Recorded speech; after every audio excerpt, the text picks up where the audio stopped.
¿Qué tal amigos? Mi nombre es Hugo García, soy baterista independiente y les vengo a hablar un poco sobre la historia de este increíble instrumento que es una mezcla de culturas y también es el encargado de crear el ritmo para que la música exista, la batería. Todo empieza en la década de 1860, cuando la comunidad afrodescendiente fue capaz de tener una gran influencia tanto en el arte como la cultura y en muchas cosas más. Todo esto con la finalización de la Guerra Civil en Estados Unidos. En esta época, la música popular en Estados Unidos estaba muy enfocada al ejército. Todo estaba conformado por bandas de marching. En este punto surge una de las primeras manifestaciones de lo que es la batería hoy en día, conocido como double drumming. Básicamente consiste en dos sillas, poner un bombo y un redoblante que son tocados por una misma persona. Esto con el objetivo de que una persona hiciera lo que dos podrían hacer y reducir entonces los combos musicales. Posteriormente, en la década de 1890, surge un estilo muy importante en la historia, el ragtime, siempre conservando un sentido similar al del marching, solo que ahora con el aporte de personas afrodescendientes la forma en la que se siente el ritmo cambió bastante. También el piano tiene un sonido muy específico, el cual empezó a hacer música más bailable. Para este punto había mucha gente de todas partes del mundo migrando hacia los Estados Unidos, cada persona trayendo con ellos una diversa cantidad de instrumentos étnicos. En este punto, en el contexto del ragtime, surge lo que se conoce como la primera batería, en ese entonces conocida como trap set. Esto contraía en un solo instrumento muchos instrumentos étnicos de diferentes culturas y continuó llamándose de esta manera hasta aproximadamente los años 20. En este punto teníamos un set que tenía instrumentos provenientes, por ejemplo, de China, como lo son los tom-toms, que son instrumentos de percusión que no se pueden afinar. También proveniente de China tenemos platos como lo son el Chinese cymbal. Este es un plato que tiene un doblez al final. Al mismo tiempo también tenemos platillos provenientes de Turquía que tienen una forma como de disco, que son específicamente la evolución de otro sonido turco que son otros platos bastante más pequeños. África no solo hizo un aporte en cómo se siente el ritmo, sino también hizo el aporte con varios instrumentos como lo son los woodblocks. No es un secreto que no existiría la música jazz sin la batería y que no existiría la batería sin la música jazz. En este contexto proveniente de Nueva Orleans, la batería terminó de conformarse como puede escucharse en el día de hoy. Podemos escuchar, por ejemplo, a la The Original Dixieland Jazz Band, en donde ya teníamos un baterista que tenía un bombo en el piso y que proveía el ritmo de una manera muy similar. En este punto, en la historia, la manera en la que se siente el ritmo cambió bastante. Esto fue con el objetivo de crear música mucho más bailable. Al mismo tiempo, a partir de la época de los años 20, los bateristas estaban bastante ocupados, ya que en ese entonces el cine era mudo. Por lo tanto, los cines contrataban trap drummers que se encargaran de hacer todos los efectos sonoros que ocurrían en las películas. Ellos tenían tanto una especie de batería como al mismo tiempo una mesa llena de diferentes instrumentos que hacían sonidos como por ejemplo disparos, sonidos de tren, etcétera. Esto continuó de la misma manera hasta la invención del cine sonoro. Esto fue aproximadamente en 1927.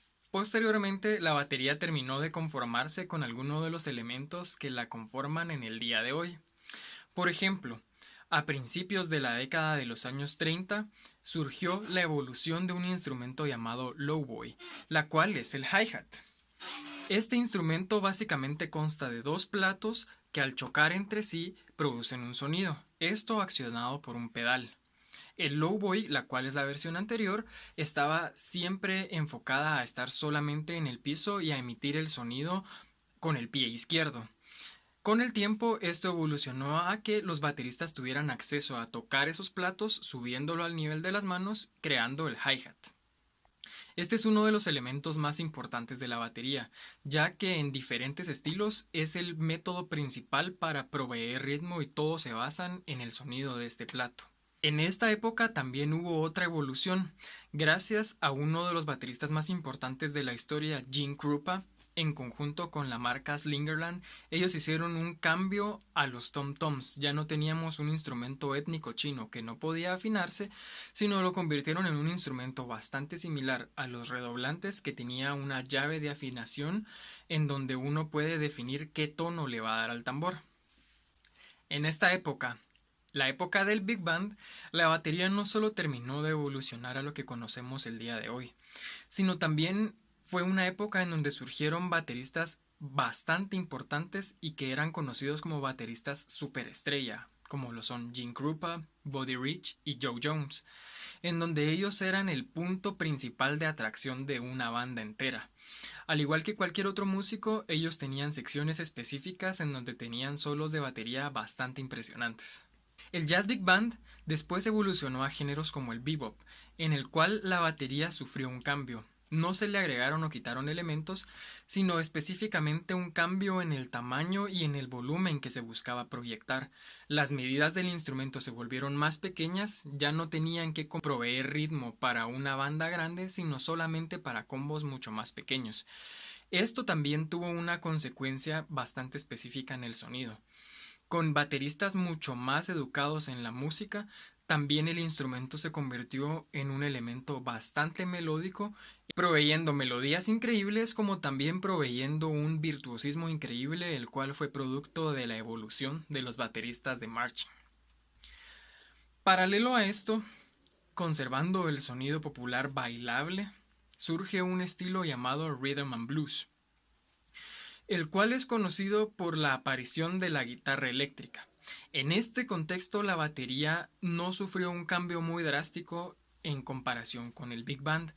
A partir de este punto, con un set ya conformado, la evolución del instrumento ya no se vio enfocada en qué instrumentos se pueden agregar o quitar, sino lo que fue evolucionando fue las características de cada uno de estos instrumentos. Por ejemplo, en el contexto del jazz tenemos platos específicamente para llevar el tiempo que son muchísimo más grandes que sus predecesores turcos, y también en el Rhythm and Blues tenemos platos que no son tan grandes pero que son específicamente creados para marcar acentos y para de esta manera anunciar cambios de sección. Asimismo, tenemos cambios en las medidas de los tambores, mientras que en el jazz, bebop, hard bop tenemos medidas bastante pequeñas que lo que buscan no es proyectar un sonido gigante, sino proveer melodía. También tenemos, por ejemplo, en el contexto de los géneros que evolucionaron del rhythm and blues como el rockabilly y el rock and roll, tambores mucho más grandes, que buscan proveer un sonido más redondo y no buscan volverse un elemento melódico, sino que su principal función es crear patrones musicales que anuncian cambios de sección en una canción. Ambos tipos de batería o ambos sonidos de batería se siguen utilizando hasta el día de hoy. En el contexto del jazz aún tenemos bateristas que buscan específicamente tener sonidos bastante melódicos, y en el contexto del rock, el pop o el gospel, por ejemplo, seguimos teniendo instrumentos que son un poco más grandes y buscan proyectar sonido un poco más fuerte. Como conclusión, podemos decir que no hay nada intencional ni planeado en la creación de este instrumento. Todo fue empezado por una mezcla de culturas y de diferentes instrumentos étnicos que fue evolucionando dependiendo de cuál era el contexto y la necesidad que la música requería. Todo esto siempre con el mismo objetivo de proveer un ritmo tanto para las personas que escuchan como para los músicos. Mi nombre es Hugo García, pueden encontrarme en las redes como Hugo García en la batería. Nos vemos.